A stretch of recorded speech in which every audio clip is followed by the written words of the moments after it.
Good morning everyone. आज हम अपनी एक्सरसाइज 17.2 करेंगे। इसमें फर्स्ट क्वेश्चन क्या दिया गया है, the marks obtained by Rohan in his annual examination are given below.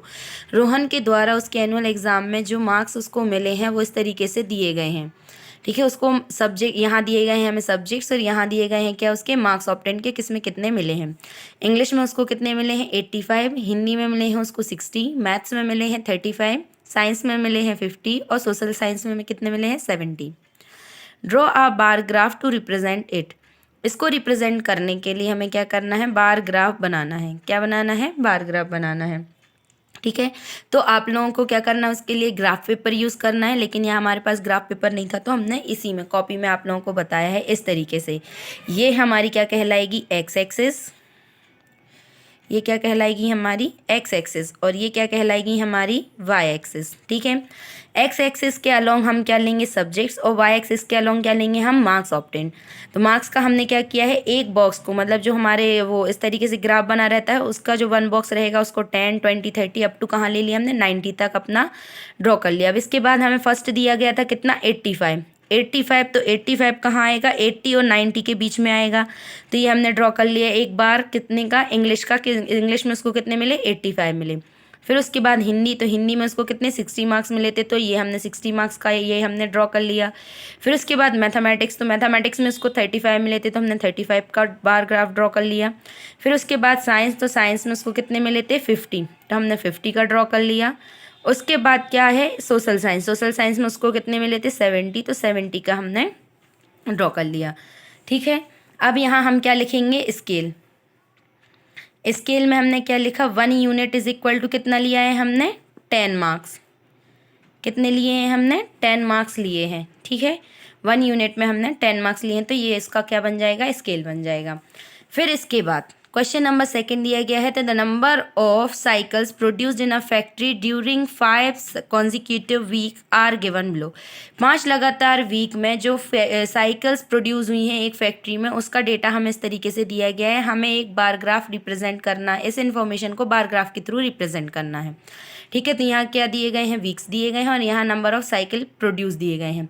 तो first, second, third, fourth, fifth ये वीक दिए गए हैं। फर्स्ट वीक में 800, सेकंड में 1300, थर्ड में 1100, फोर्थ में 900 और फिफ्थ में 1500। ये हमें दिए गए हैं क्या, कि कितनी साइकिल्स प्रोड्यूस्ड हुई हैं। इनको हमें बार ग्राफ में बनाना है, तो ये इस तरीके से हमने बार ग्राफ को ड्रॉ किया है। यहाँ हमने क्या किया है, 100 का डिफरेंस लिया गया है। तो यहाँ हम लिख देंगे, स्केल में क्या लिख देंगे हम, 1 यूनिट इज इक्वल टू कितना आ जाएगा, 100 साइकिल्स। 100 साइकिल्स। ठीक है, अब फर्स्ट वीक में कितनी हुई थी 800, तो हमने 800 को ड्रॉ कर दिया। फिर सेकेंड वीक में कितनी हुई थी 1300, तो 1300 ड्रॉ कर दिया हमने। थर्ड वीक में कितनी हुई थी 1100, तो 1100 ड्रॉ कर दी। फोर्थ में कितनी हुई थी 900, तो 900 ड्रॉ कर दी। और फिफ्थ वीक में कितनी हुई थी 1500, तो हमने 1500 ड्रॉ कर दिया। अब हमने यहाँ क्या दिए हैं, वीक्स, और यहाँ के दिए गए हैं नंबर ऑफ साइकिल्स प्रोड्यूस्ड। ठीक है, इसके बाद क्या है, थर्ड क्वेश्चन। थर्ड क्या दिया गया, the following table shows the production of scooters in a company during every year, different years, अलग अलग साल में जो स्कूटर्स प्रोड्यूस हुए हैं टेबल में, वो इस तरीके से हमें दिए गए हैं। हमें क्या करना है, ड्रॉ इट्स बार ग्राफ, हमें इसका बार ग्राफ ड्रॉ करना है। और स्केल में एक यूनिट को 5000 स्कूटर्स लेना है। एक यूनिट को कितना लेना है हमें, 5000 स्कूटर्स। ये दिए गए हैं इस तरीके से। तो हमने अपना यहाँ लिख लिया। सबसे पहले तो हम स्केल लिख लेंगे। स्केल क्या दिया गया है, 1 unit is equal to 5000 scooters. ठीक है, ये हो गया। अब इसके बाद यहाँ देखो 5000, 10,000, 15, 20, फिर 25,000, ये इस तरीके से आ गया। फिर इसके बाद 2009 में कितने हुए थे 15,000, तो हमने 15,000 का बना लिया कि 15,000 प्रोड्यूस्ड हुए थे। ठीक, अब इसके बाद 2010 में कितने 12,000 हुए थे, तो हमने 12,000 का बना लिया। 2011 में कितने हुए थे 14,000, तो 14,000 का बना लिया। 2012 में 11,000, तो 11,000 का बना लिया। 2013 में 13,000, तो 13,000 का बना लिया। 2014 में 16,000, तो 16,000 का बना लिया। 2015 में 20,000, तो 20,000 का बना लिया। यहाँ हमने नाम दे ही दिया क्या है, नंबर ऑफ स्कूटर्स और ईयर्स। ठीक है, अब इसके बाद क्वेश्चन नंबर 4। क्वेश्चन नंबर 4 क्या आता है, read the bar graph carefully and answer the following questions. हमें ये बार ग्राफ दिया गया है, हमें इसको अच्छे से ध्यान से देखना है, पढ़ना है और इसके बाद हमें इन कुछ क्वेश्चंस के आंसर देने हैं। तो पहला क्या दिया गया है, what is the title given to the bar graph. तो ये लिखा है यहाँ देखो, ये टाइटल लिखा है क्या, public expenditure on health and nutrition of different countries, ये दिया गया है। तो यहाँ क्या आ जाएगा, ये नाम लिख देना और फिर क्या लिखोगे, is the title given to the bar graph. फिर इसके बाद दिया गया in which country the expenditure on health and nutrition is minimum, सबसे कम किस कंट्री में एक्सपेंडिचर हुआ है। तो यहाँ से हमें बार ग्राफ से दिख रहा है कि सबसे छोटा बार ग्राफ किसका है, ब्राज़ील का है। किसका है, ब्राज़ील का। तो ब्राज़ील का सबसे कम एक्सपेंडिचर है, तो इसीलिए यहाँ क्या आ जाएगा, ब्राज़ील। फिर in which country the expenditure on health and nutrition is 7,000 crore. अब इसमें 7,000 करोड़ किसका है, तो यहाँ देखेंगे हम 8 और 6 हैं, यहाँ ये आ रहा है 7,000। 7,000 किसका आ रहा है, इंडिया का। किसका आ रहा है, इंडिया का। तो इसका आंसर क्या आ जाएगा, इंडिया। फिर इसके बाद दिया है what is the ratio of expenditure on off Brazil and New Zealand. New Zealand और ब्राज़ील, तो ब्राज़ील हमें पता है ब्राज़ील का कितना है, 4,000 है, और न्यूजीलैंड का कितना है, 12,000। तो हम इसका रेशियो निकालना है, तो क्या आ जाएगा, 4/12 इज इक्वल टू क्या आ जाएगा, 1:3।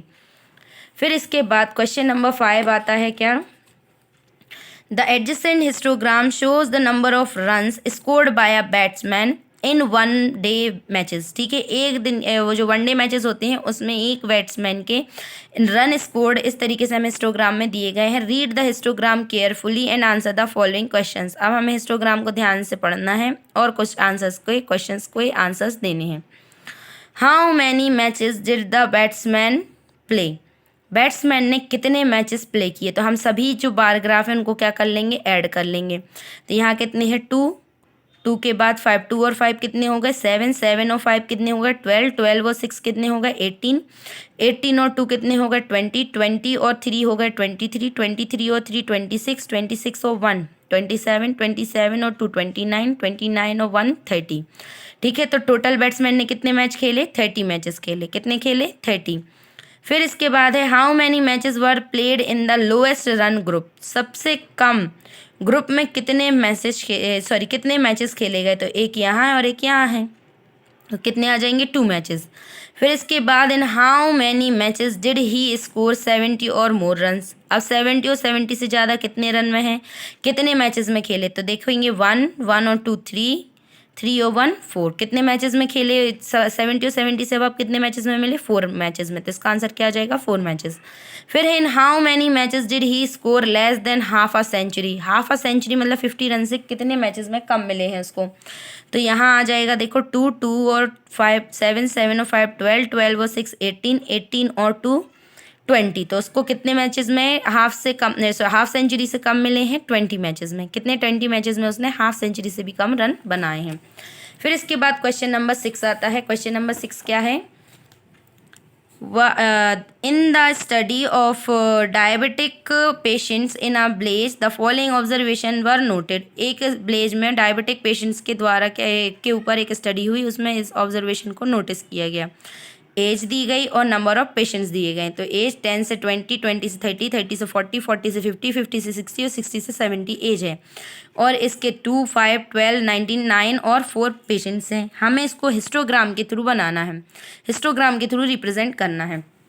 तो सबसे पहले हिस्टोग्राम हम देखेंगे कि कंटिन्यूस नहीं है, मतलब 0 से स्टार्ट नहीं है, इसीलिए हम इसको डिसकंटिन्यू शो करेंगे। फिर इसके बाद यहाँ एजेस लेंगे और यहाँ नंबर ऑफ पेशेंट्स लेंगे। इनका गैप हमने लिया है क्या, 1 यूनिट इज इक्वल टू क्या लिया है हमने, 2 पेशेंट्स।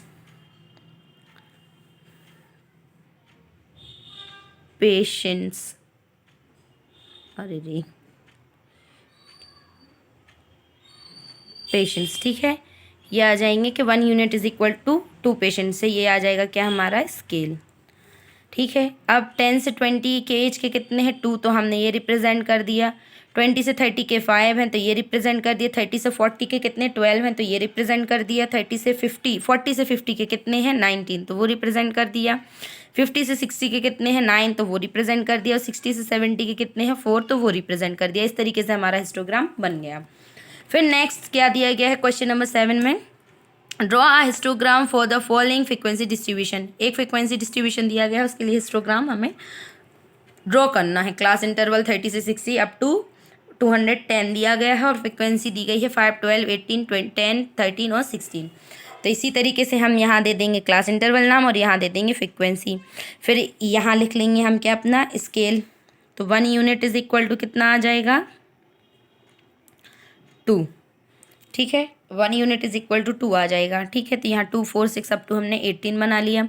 अब हमें पता है 30 की कितनी थी, 30 से 60 तक थी 5, तो हमने उसको रिप्रेजेंट कर दिया। 60 से 90 तक 12 थी तो वो रिप्रेजेंट कर दिया। 90 से 120 तक 18 थी तो वो रिप्रेजेंट कर दिया। 120 से 150 तक 10 थी तो वो रिप्रेजेंट कर दिया। 150 से 180 तक 15 थी तो वो रिप्रेजेंट कर दिए। फिर 180 से 210 तक 16 थी तो वो रिप्रेजेंट कर दिया। इस तरीके से ये हमारा बन गया। ठीक है, फिर इसके बाद हमें दिया गया है क्या, नंबर ऑफ